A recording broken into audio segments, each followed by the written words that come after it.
Welcome back to our teaching series based on John C. Maxwell's book, The 15 Invaluable Laws of Growth. I am Balan Swaminathan, and I am delighted you have joined me on this journey of intentional growth. Whether you are a leader, a professional, a student, a business owner, or someone who simply wants to become a better version of yourself, this series is for you. In our first lesson, we learned the law of intentionality. Growth does not happen automatically. We must pursue it intentionally. In our second lesson, we explored the law of awareness. We must know ourselves before we can grow ourselves. Today, we come to the law number 3, the law of the mirror. The central principle is you must see value in yourself to add value to yourself. Your self-image plays a significant role in your personal growth. When you believe that your life has value, you are more likely to invest in yourself, develop your abilities, pursue opportunities, and recover from failure. But when you see yourself as unworthy, incapable, or insignificant, you may resist the very opportunities that could help you grow. Let me begin with a simple question. When was the last time you truly looked in the mirror? I'm not asking when you last checked your appearance. I'm asking when did you last examine how you see yourself? When you look at yourself, what do you see? Do you see someone with value, potential, and purpose? Or do you see only your failures, weaknesses, disappointments, and limitations? The mirror reflects your outward appearance, but the way you interpret that reflection reveals your inward self-image. Many people wait for their circumstances to improve before they begin believing in themselves. They say, when I become successful, I will feel valuable. When people appreciate me, I will believe in myself. When I overcome these weaknesses, I will accept myself. But the law of the mirror teaches us that we must first recognize our value before we can fully invest in our growth. You do not become valuable because you succeed. You grow because you recognize that your life is already worth developing. So how do we build a healthier self-image? Maxwell presents 10 practical steps. Number 1, guard your self-talk. The first step is to pay attention to the way you speak to yourself. You may never speak to another person as harshly as you speak to yourself. You face one rejection and say, nobody values me. You struggle in one area and say, I will never improve. Your inner conversation eventually shapes your confidence, decisions, and behavior. Guarding your self-talk does not mean denying your weaknesses. It means refusing to turn temporary failures into permanent identities. Instead of saying, I am a failure, say, I failed in this situation, but I can learn, change, and grow. Speak to yourself with truth, responsibility, and hope. Number 2, stop comparing yourself to others. Comparison causes us to measure our weaknesses against someone else's strengths. We compare our beginning with their progress. We compare our private struggles with their public success. There will always be someone who appears more talented, successful, confident, or experienced than you. But their journey is not your assignment. You do not need to become a copy of someone else. Your responsibility is to become the best version of the person you were created to be. Learn from others, but do not lose yourself while admiring them. Comparison distracts you from developing what is unique within you. Number 3, move beyond your limiting beliefs. A limiting belief is something you have accepted as true that prevents you from moving forward. I'm not intelligent enough. I'm too old. I'm too young. I do not have the right background. I have already missed my opportunity. Some of these beliefs may have come from painful experiences. Others may have come from people who underestimated you. But you do not have to allow yesterday's voices to determine tomorrow's possibilities. Ask yourself, is this belief actually true? Or have I simply repeated it for so long that it now feels true? You cannot grow beyond a limitation you refuse to challenge. Number 4, add value to others. One of the best ways to recognize your own value is to use what you have to help someone else. Encourage someone. Teach what you know. Offer your time. Listen to someone who feels overlooked. Share an opportunity. Help another person take a step forward. When you consistently add value to others, you begin to recognize that your presence, experience, gifts, and kindness can make a difference. Your value is not found only in what you accomplish for yourself. It is also revealed through what you contribute to others.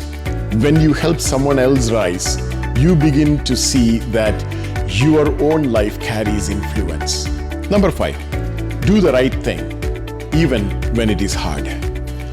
Every time you compromise your values, you weaken your respect for yourself. But every time you choose honesty, integrity, responsibility, and courage, you strengthen your character and self-respect. Doing the right thing may not always bring immediate rewards. Sometimes it may cost you comfort, approval, or opportunity. But you cannot build healthy self-esteem while repeatedly acting against your own convictions. When your behavior agrees with your values, you can look at yourself with greater confidence. Self-respect grows when your private choices align with your public values.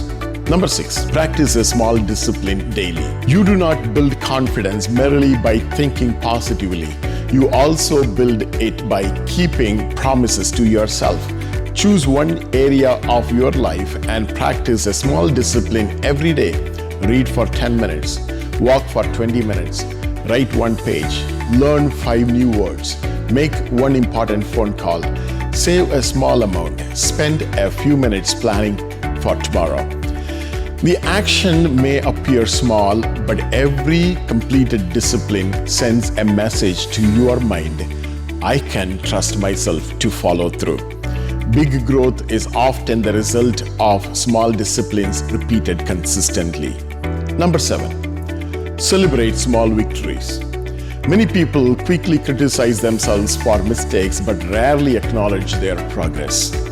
Do not wait until you reach the final destination before appreciating how far you have come. Celebrate the day you started. Celebrate the habit you maintained. Celebrate the fear you faced. Celebrate the conversation you handled better. Celebrate the small improvement that nobody else noticed. Celebrating does not mean becoming satisfied or complacent. It means recognizing that progress is happening. Small victories provide evidence that change is possible. Number 8, embrace a positive vision based on what you value.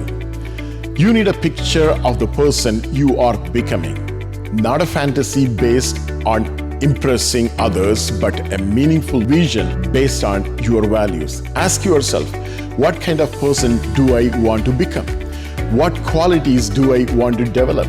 What contribution do I want my life to make? How do I want people to be strengthened through my life? Your vision should not be based only on what you want to possess. It should also reflect who you want to become.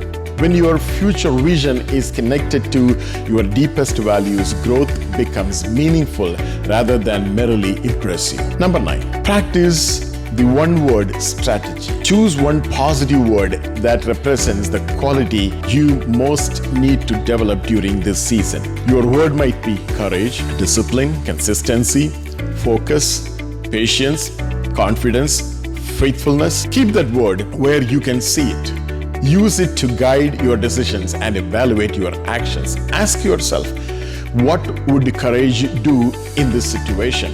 What would discipline choose today? What would consistency look like right now? One meaningful word can bring focus to your growth when it is connected to deliberate action.